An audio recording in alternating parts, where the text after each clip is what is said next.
ଆଜ୍ଞା ଭାଇ ନମସ୍କାର। ମୁଁ ରାଜ୍ୟ ବିଜେପି କାର୍ଯ୍ୟାଳୟ ଭୁବନେଶ୍ୱର ଆଜ୍ଞା ସୁରେଶ କହୁଛି। ବାଦଲ ଜେନା ଆପଣ ଆଜ୍ଞା? କଣ ହେଇଛି? ବାଦଲ ଜେନା ଆପଣ କିମ୍ବା ଆପଣଙ୍କ ପରିବାରରେ ଏଇ ନାଁରେ କିଏ ଅଛନ୍ତି?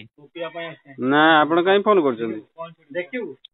ଆଜ୍ଞା ଆବାସ ଯୋଜନା ଆଜ୍ଞା ପ୍ରଧାନମନ୍ତ୍ରୀ ଆବାସ ଯୋଜନାରେ ଆଜ୍ଞା ଭେରିଫିକେସନ ଥିଲା, ସେଥିପାଇଁ କଲ୍ କରାଯାଇଥିଲା।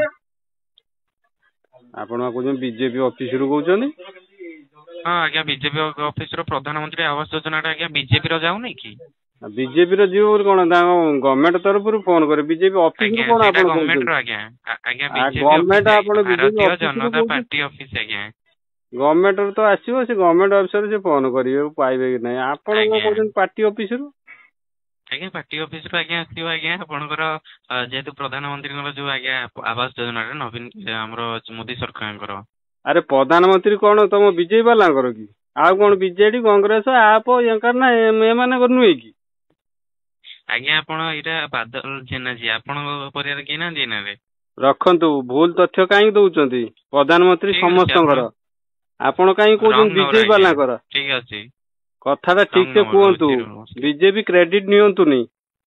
ଆମ ଆଜ୍ଞା ସମସ୍ତଙ୍କର ମୋଦିଜୀ ପ୍ରଧାନମନ୍ତ୍ରୀ। ମୋଦିଜୀ ଆଜ୍ଞା ବିଜେପି ଆଜ୍ଞା ଆପଣଙ୍କର କିଏ ନାହିଁ କରୁଛି ଆଜ୍ଞା ଆମେ ମନେ ଆରେ କରୁଛୁ।